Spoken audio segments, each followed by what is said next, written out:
It felt like drinking from a cup that had been cracked one too many times. You notice those cracks, but you tell yourself it's fine. Everyone else insists it's fine, so you keep drinking. I'll never forget Josh's face when he said, almost shyly, "I honestly hope you were going to tell me you were pregnant." We hadn't even been married a year, and neither of us had expressed a strong desire for children before the wedding. So his sudden hopefulness caught me off guard. In a sweet way, it made me soften toward the idea of starting a family. When I found out our son was on the way, I told Josh in the most me way possible. I tucked a handmade pregnancy announcement card into his Bible, right between the 2 pages I knew he'd open. He was happy and I was excited. I couldn't stop imagining tiny little feet pattering through our home. When Zeb arrived, joy spilled everywhere. Even Josh's parents lit up, helping us with the baby essentials, which we were incredibly thankful for. For a while, especially those first 4 years, life felt smooth and simple. Josh worked full-time. I stayed home with the children. By then we had our daughter too, little Snow, and her pregnancy nearly knocked me flat. Morning sickness? No. This was all-day misery. I could barely hold down water, and I know some of you ladies know exactly what I mean. I lost so much weight. My mother-in-law stepped in to help, and I was genuinely grateful. One morning she came over to clean and watch Zeb while I rested on the couch, half alive and half dead. Before she turned up, we had already agreed that Zeb would stay the night at her place. Later that evening, curled in bed next to Josh, I mentioned how thankful I was for his mum's help.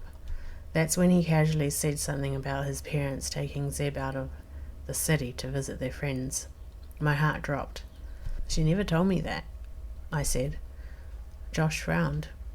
He said she had asked me, and he was surprised I'd agreed. I thought carefully, and no memory at all. So Josh called her, and she insisted she had asked me while I was asleep on the couch.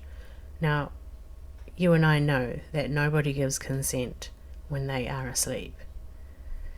And then she added with full confidence, "If we want to take our grandson anywhere, we have every right to." That was the line that changed the whole tone. Within minutes, we were dressed and in the car, driving about 30 minutes out of town to get our boy. On the way, Josh called again and told them to have Zeb ready. They threatened not to open the door, and Josh threatened to call the police. I stayed in the car as he went inside. When he came out with our 2-year-old son in his arms, I could have cried. They never apologized. Not then, not later, and this wasn't their first offense, it was just their boldest. We distanced ourselves for months, until little Snow was born. Somehow my mother-in-law found out and showed up in my hospital room less than 24 hours after the delivery. She cried, hugged me, said she was sorry things had to go the way they did, and hoped she could still help. But she never apologized for what she actually did. It was the first time I recognized a pattern. Apologies that blamed us for being offended instead of acknowledging their behavior. And soon another pattern emerged. It went like this: offense, then silence, then gifts, then pretend everything is fine, then repeat. Every time they hurt us, they'd go on holiday and come home with bags of gifts. 1 bag for each of us. It was like Christmas morning in their living room. It felt so wrong to unwrap presents while the hurts still sat between us, untouched. But Josh seemed used to it. To him this was normal, and this was how peace was kept. That cycle continued for another 11 years, and in the background, another truth was growing louder: Josh's drinking. For the first 4 to 5 years, he was tipsy only a couple times a year. Then slowly I began connecting dots. That strange phone call the night before he proposed, the slurred word, the confusion. Of course, he'd been drinking. I felt foolish for not seeing it earlier, especially growing up with an alcoholic stepfather. But drunkenness looks different on different people, I guess, and Josh hid it well. He'd drink secretly, somehow bottles smuggled in to the home, and his behaviour started to shift. His smile gave it away. Half of his mouth lifted in a smile while the other stayed straight. And after a while, that smile made my stomach drop. One holiday with the in-laws, everything collided. I'd been shopping while Josh took care of Zeb, who was now 3, and he took him to the pools. When we all met back at the in-laws' apartment, he told me how Zeb had nearly drowned, paddled too far into the deep end, and was struggling silently. And by the grace of God, Josh looked back in time to jump in. My heart ached hearing it back then, and it still aches now as I say all this and thinking about, what if Josh hadn't seen him in time. But as Josh talked, something felt off. His story had holes, and his face, that half smile, confirmed it. He wasn't sober. Josh left the room. I looked to my in-laws for help, for validation, and they said they'd seen this side of him since he was a teenager.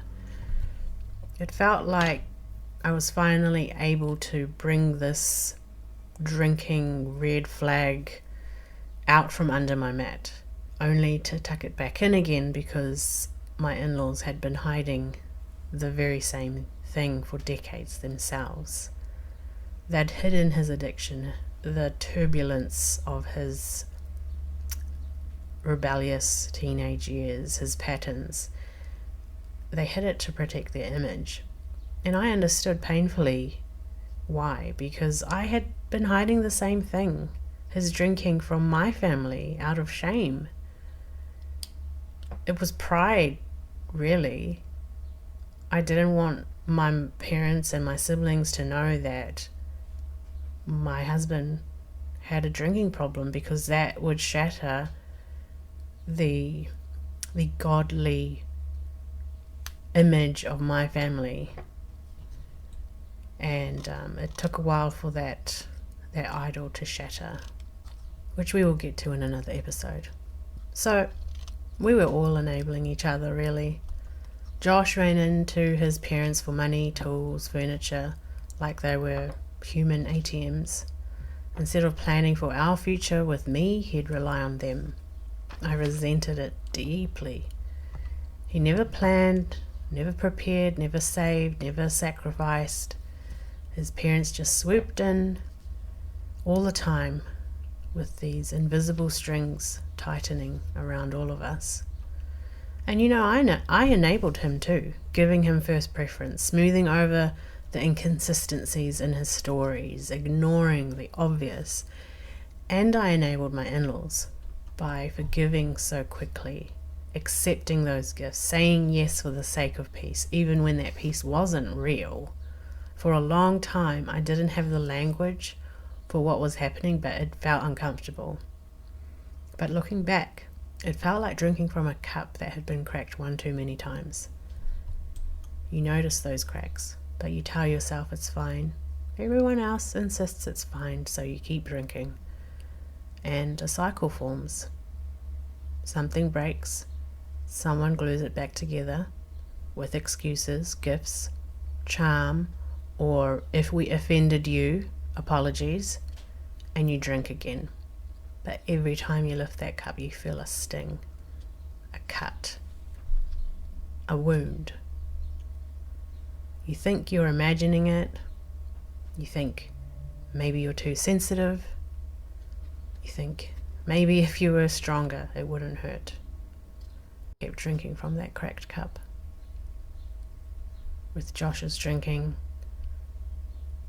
my in-laws' entitlement, their false apologies, my people-pleasing, shame, silence, pretending. Every time the cup cracked, we glued it back together. Never with repentance, just with distraction. But eventually the glue stopped holding, and I realized something that took me years to understand.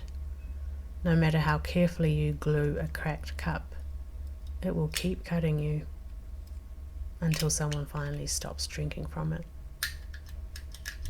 For me, putting the cup down looked like saying no more trips. Those trips cost me my peace. Declining restaurant invites without over-explaining. A simple quiet no. Asking them politely to stop bringing gifts, because gifts had become a band-aid over a wound no one wanted to treat. No longer letting them pay for our needs, because it robbed us of the dignity of building our own life. Small shifts on the outside, huge shifts on the inside. They didn't change when I put the cup down. I changed. I stopped bleeding. I stopped pretending. I stopped smoothing over what was never smooth. And God finally had space to start healing what kept getting re-injured. Here's a gentle but necessary note. Please hear this. When you disrupt a dysfunctional cycle, expect pushback. Not because you're wrong, okay? But because the system was built to keep you exactly where you were. When you put the cup down, others may guilt you, escalate things, accuse you, rewrite the story, mourn the loss of the old you, or panic because the old system depended on your compliance. This doesn't mean you're doing the wrong thing. It often means you're finally doing the right thing. You are not responsible for anyone else's reactions, only your own actions. You can stay kind without staying controlled. You can stay Christ-like without staying entangled. You can stay loving without sacrificing your safety or sanity. Sometimes healthy change looks like someone else having a meltdown and you refusing to climb onto the floor with them. Let me finish with this beautiful verse. The Lord is close to the brokenhearted and save those who are crushed in spirit. Psalm 34:18. Can I ask you, have you ever felt that shift, that quiet moment when you realized you were drinking from a cracked cup? What helped you finally put it down? Please share your story in the comments. It might help someone else listening today. I'm Gigi, and if you're carrying the weight of a toxic relationship, I want you to know you're not alone and you're not crazy. Come with me in the next episode. We'll sift through the ruins together, and I'll show you how God makes beauty rise from whatever tried to burn you down.